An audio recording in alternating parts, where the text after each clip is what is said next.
Hey guys, this is Jeff. I was fixing to make some Indian oven bread, some Native American Indian oven bread. Thought I'd show you guys how I do it. Well, you get 5 pounds of flour, which, let's see if I can get it in a picture. I put it in a dish basin, so I mix it.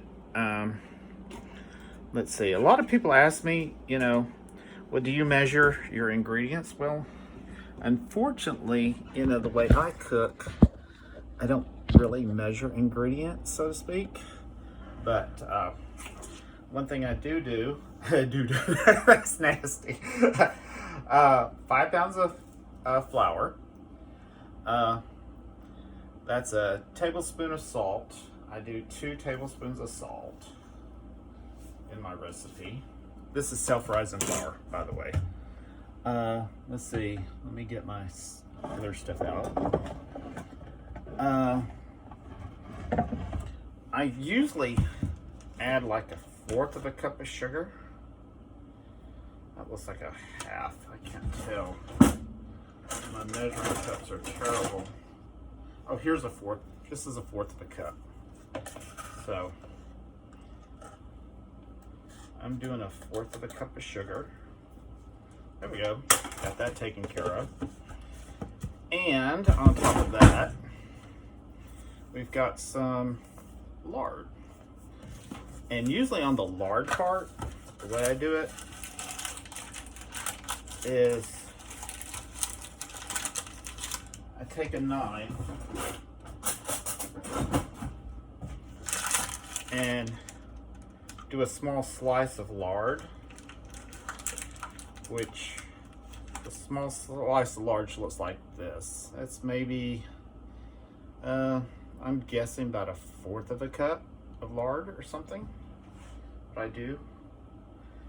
And basically what you want to do is you want to mix your dry ingredients together, which, sorry, I can't get my camera to, got my hands covered in food and got the phone sitting on the shelf, and so instead of elf on a shelf, it's an old man in the kitchen. But here goes the lard. I stick that in and I mix it all up. Mix it in the dry ingredients. You want to make sure everything's mixed up really well. And as soon as I get this done, I will show you what it looks like. Making a mess here in the kitchen. But all good cooks make a mess when they cook, basically. Let me get my hands rinsed off and I'll show you what it looks like.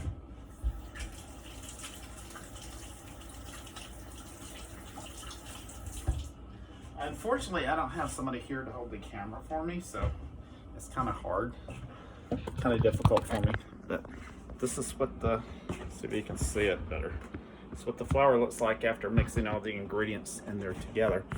Then I put the camera back. There we go. Get some yeast. See the yeast? I get 1 packet of yeast. And I cut that. And get a cup. And what I do with that, I open up the yeast packet. I get it all together. Pour it in the cup. And usually a lot of times on the fast rising instant yeast, you don't have to add sugar, but I always add sugar. And it's basically like a tablespoon of sugar I add to it. Then I mix it all together. Add some hot water to it out of the faucet. Stir it up. Looks kind of like some kind of wacky coffee or something. Sorry I'm not able to hold everything up and show you exactly. But then I take the yeast. Here's my flour. I pour the yeast in there. And then, let me get my phone, see if I can set things a little bit easier, better down there. And see, there's the flour and everything.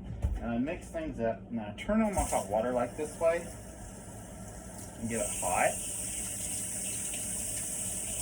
And then I just stick the bin in there till it gets moist. Basically, the bread making is my Aunt Millie, which is my dad's sister in New Mexico, taught me how to make this recipe years ago, but I've altered it from her recipe because she only used regular flour, and then you had to have the baking soda, not baking soda, baking powder add to it and other stuff, but I just altered the recipe a little bit since I used self-rising. So it turns out the same way, basically. Similar to her recipe. And then, like I said, see all the dough starting to make. And you just work it really good. And this is Native American Indian oven bread. And my dad's sister and my dad were Native American from New Mexico. And my sisters and I are part Native American, and so they look more Native American than I do, but it doesn't matter. But I love cooking New Mexico style food. We grew up eating Southwestern food when we were kids back in the 1960s and 70s. Well, shoot, that's all, most everybody ate back then when you lived on the reservation. We lived on the reservation several times. And we had humble, simple lives, and we ate humble, simple meals, which I call it comfort food from my childhood. And really, it's really good. Fattening, I guarantee you that. It will help you pack on the pounds, whether it's water weight or you eat too much. But, it does have a lot of calories. And if you're diabetic, you can have some of the bread, but you got to eat it at limited quantities because it does have a lot of carbs in it. I guarantee that. But oh my God, I usually take the bread after I bake it and I freeze it in the deep freeze, and then I unthaw it for 24 hours. I'll take it, I'll slice it, then I'll stick it in an oven and warm it up. And oh my God, and then you put butter on it. Oh man, that is really delicious. Warm Indian oven bread with butter on it. I need to get a little bit of flour out. I'll be right back. Just have to add a little flour to my mix right now. There we go. And then I just add a little flour to give me some texture on this dough. The texture is good, but basically it's made by feel. And you make the bread, I don't know. I usually, it's hard to describe, how to make this Indian oven bread when you don't measure. But, basically I just do it from memory, from what my aunt taught me. My dad's sister, which they all died years ago. All my family has died except for my sister and some cousins and stuff.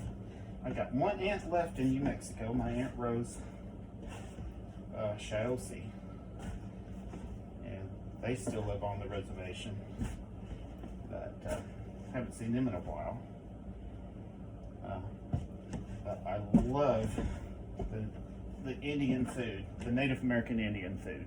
It's really good, especially when my cousin Angelo, his wife, when my Uncle Mike died, she fixed elk stewed that was the first time I ever ate elk stew. Oh my God, it was so delicious. That was the best stew I have ever ate. Too bad in Oklahoma, I don't have access to elk. It took me forever to finally get access to mutton. And I bought that last Christmas. I cooked half of it. It's very expensive. And it's expensive here in Oklahoma, that is. But I cooked half of it. I got the other half saving for Christmas to make another stew out of it. Another Indian stew out of it. So I plan on making a hominy, a red chili hominy, and mutton stew for Christmas, for the holidays. But I went to the grocery store and I asked them if they could get me some mutton, but unfortunately they said, well, it's seasonal, so hopefully this time, this coming holiday season, like Christmas, I'll be able to get some. And I think the last time I bought some mutton, I paid like $40 for it. And it was like 2 pounds. Very expensive. But hey, we grew up on mutton. It was delicious. But basically, I got the dough made like this way. And so you see how the dough is? This is 5 pounds of dough. And I got it all mixed up. Stick it in the pan. And I let it sit to rise.